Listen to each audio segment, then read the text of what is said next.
Bab 154 Aku meninggalkan Jangan Menangis, Douluo Dalus Soul Land 2. Ketika Wang Dong bangun, matahari sudah terbit. Meskipun dia tidur larut malam sebelumnya, dia masih tidur sangat nyenyak. Dia menghabiskan banyak malam berkultivasi. Dia merasa jauh lebih santai setelah tidur sepanjang malam. Dia ingin bermalas-malasan di tempat tidur selama sisa hari itu. Namun, jam berapa sekarang? Kenyamanan awalnya berubah menjadi kesibukan emosi, menyentaknya dari posisi yang luas. Dia adalah satu-satunya di tempat tidur. Sisi lain tempat tidur itu kosong, kecuali selembar kertas. Wang Dong menyambar kertas itu. Hanya ada satu baris kata di atasnya, "Aku sudah pergi. Jangan menangis. Tunggu aku kembali." Bajingan itu. Wang Dong melompat dari tempat tidurnya dan mengenakan pakaian luarnya. Bahkan sebelum dia selesai mengancingkan, dia sudah membuka jendelanya dan melompat keluar. Sepasang sayap kebiruan mengepak terbuka di belakang punggungnya, berkedip dengan cahaya kuning keemasan saat matahari menyinari mereka. Dia mengepakkan sayapnya dengan kuat dan terbang cepat ke gerbang utama akademi. Huo Yuhao sangat tenang, dan bahkan tersenyum di wajahnya. Dia belum mendapatkan cincin jiwa keempatnya, tapi dia sudah bisa menggunakan alat jiwa tipe terbang dengan kekuatan jiwa peringkat 40-nya. Wang Dong sedang tidur nyenyak saat fajar, jadi Yuhao tidak membangunkannya. Dia takut mengucapkan selamat tinggal. Bukankah itu bagus seperti ini? Dia sudah mengucapkan selamat tinggal pada malam sebelumnya. 4 anggota lainnya dari Seven Monsters Shrek mengirimnya dan Heikaitu pergi. Mereka bingung mengapa Wang Dong tidak datang. Huo Yuhao hanya tertawa dan bercanda bahwa Wang Dong menangis di kamar asramanya. Huo Yuhao berbalik dan melihat kembali ke arah Akademi Shrek. Huo Yuhao berkata dalam hatinya, "Shrek, Wang Dong, aku akan pergi.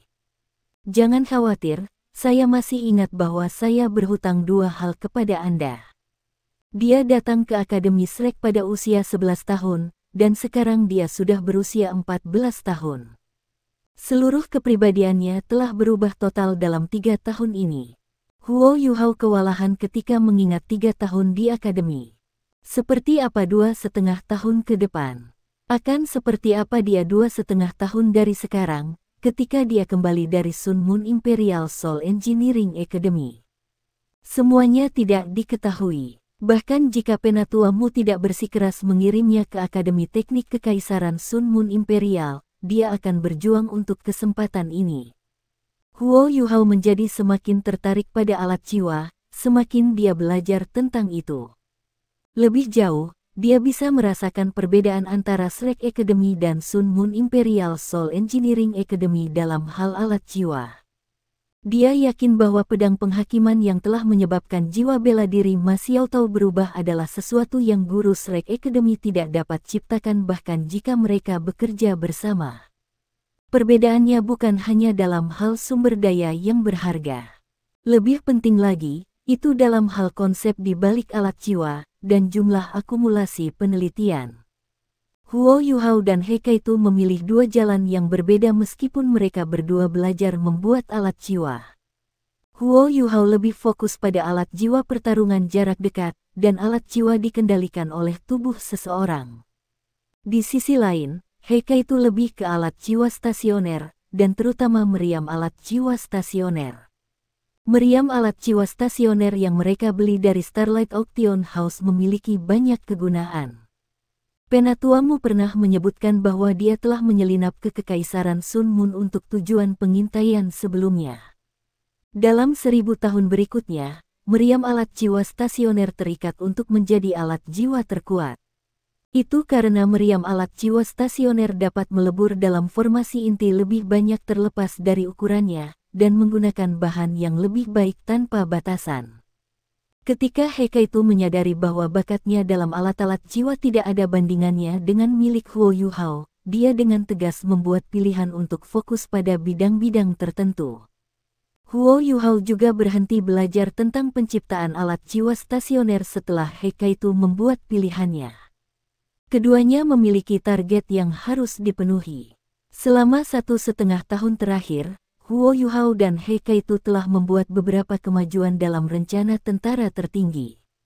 Kemajuan ini tidak hanya dalam hal kultivasi mereka, tetapi juga pengetahuan mereka tentang berbagai aspek.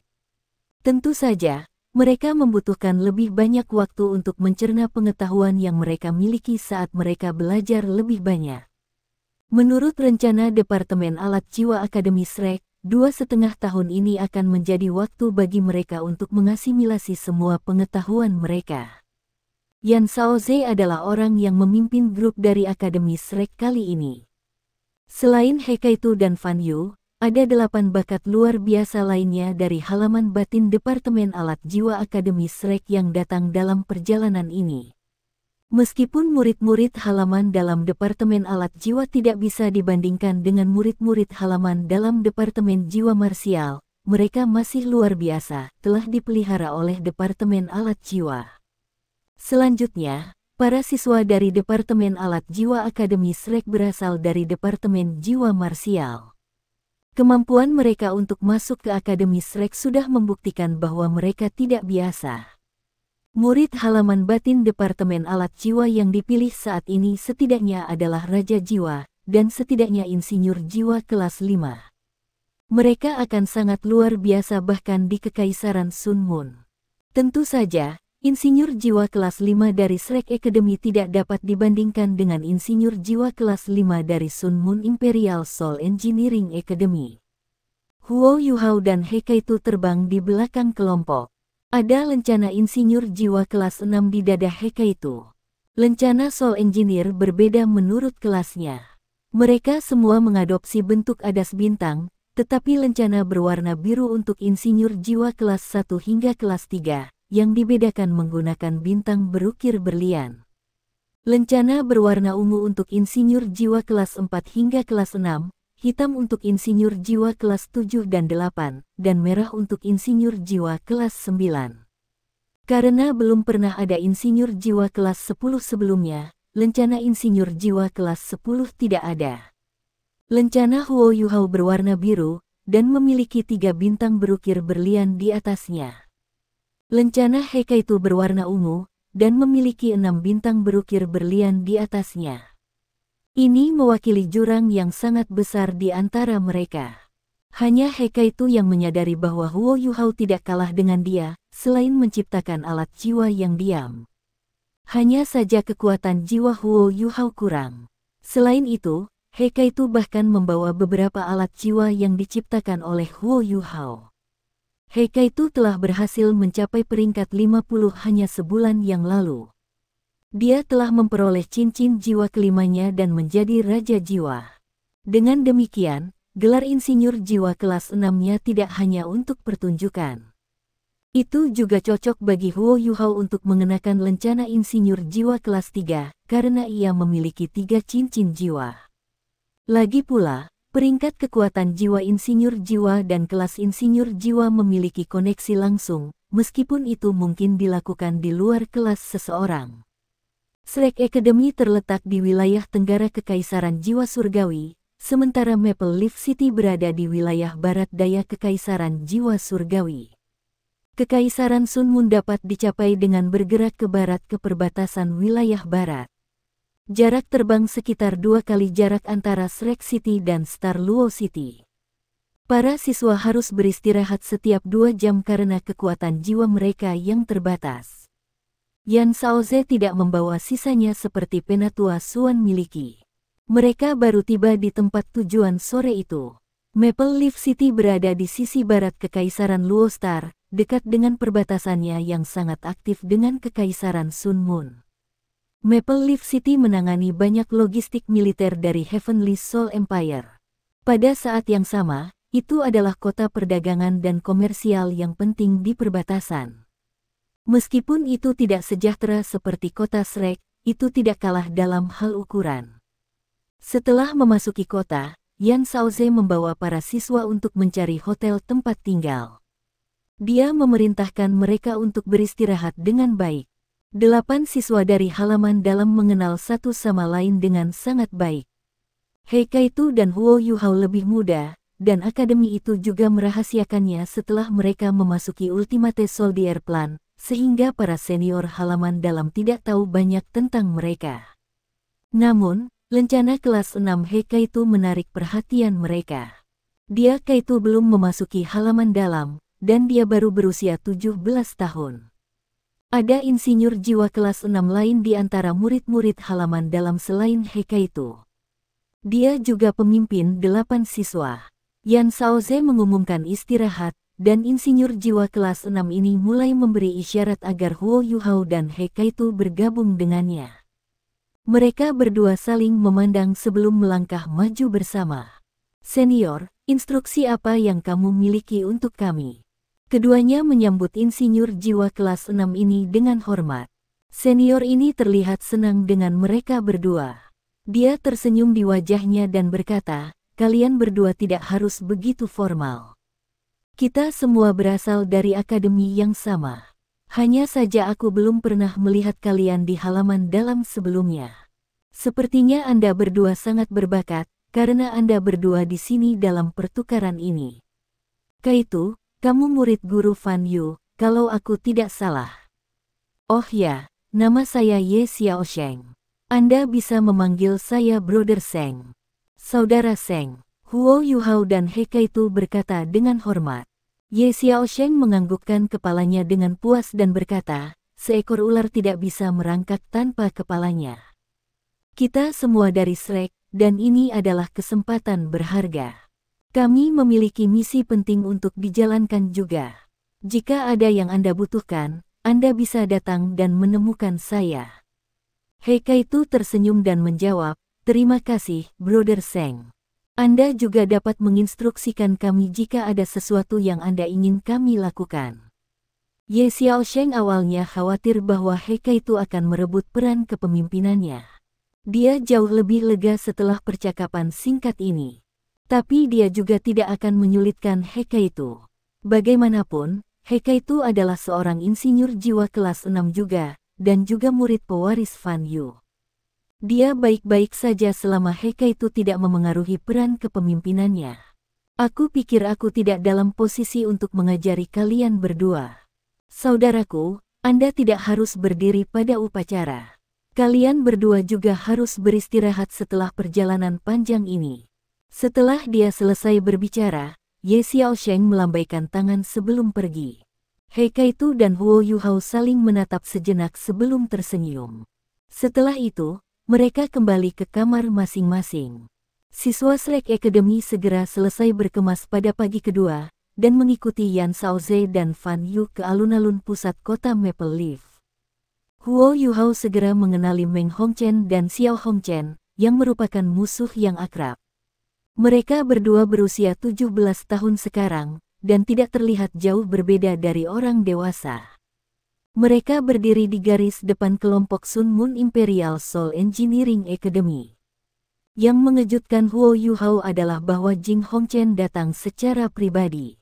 Guru yang memimpin mereka adalah Guru Ma, guru yang sama yang dia lihat selama turnamen. Guru Ma juga adalah kakek biologis Marulong, dan kepala balai kebajikan termasyur. Akademi Teknik Sun Moon Imperial Soul telah ditentukan kali ini. Tidak hanya saudara kandung Hongchen datang, tetapi Huo Yuhao juga melihat 3 anggota tim persiapan dari turnamen. Jing Hongchen tampak lega. Kedua pihak bertemu di alun-alun pusat kota Maple Leaf. Saudara-saudara Hongchen dengan cepat menemukan Huo Yuhao, yang berdiri di belakang kelompok. Ketika Xiao Hongchen melihat lencana kelas 3 Huo Yuhao di dadanya, dia secara naluriah mengerutkan bibirnya dan menatap Huo Yuhao dengan tatapan provokatif. Saudara-saudara Hongchen masih sangat marah karena kalah dari Huo Yuhao dan Wang Dong dalam pertempuran paling kritis selama turnamen. Mereka percaya bahwa itu bukan karena kultivasi, tetapi karena pemahaman mereka tentang Huo Yuhao dan Wang Dong tidak cukup. Selain itu, Xiao Hongchen terluka parah saat itu. Xiao Hongchen tidak menganggap Huo Yuhao berada di level yang sama dengannya, meskipun ia telah kehilangan turnamen. Sasarannya adalah para kaisar jiwa seperti Ma Xiaotao dan Dai Yueheng. Jing Hongchen berkata kepada Yan Shaoze, Salam, dan Yuan. Saya tidak berharap bahwa Anda akan berada di sini secara pribadi hari ini. Sepertinya akademi kamu memperlakukan pertukaran ini dengan sangat serius. Orang macam apa itu Yan Shaoze? Dia menghitung seperti Jing Hongchen. Dia tersenyum dan menjawab, Healmaster Hongchen, bukankah Anda secara pribadi di sini juga? Permintaan maaf karena tidak menjamu Anda dengan baik ketika Anda datang ke Slack Academy sebagai tamu pada waktu yang lain. Yan Shaoze tidak menyukai Jing Hongchen. Meskipun dia tidak memiliki bukti, kemungkinan Jing Hongchen ada di balik hilangnya Ma Xiaotao dari Slack. Otot wajah Jing Hongchen sedikit sesak. Pengalamannya di Paviliun Dewa Laut terlalu berkesan. Alat jiwa kelas 9. Dia telah kehilangan alat jiwa seperti itu ke Akademi Slack, bahkan alat jiwa kelas 9 otomatis yang dibawanya telah disita oleh Slack Academy. Dia menderita kerugian besar. Yan Shaoze jelas-jelas menambahkan garam ke lukanya. Saya mendengar bahwa penatuamu telah meninggal. Belasungkawa. Sangat disayangkan bahwa ini adalah pertemuan terakhir kami saat itu.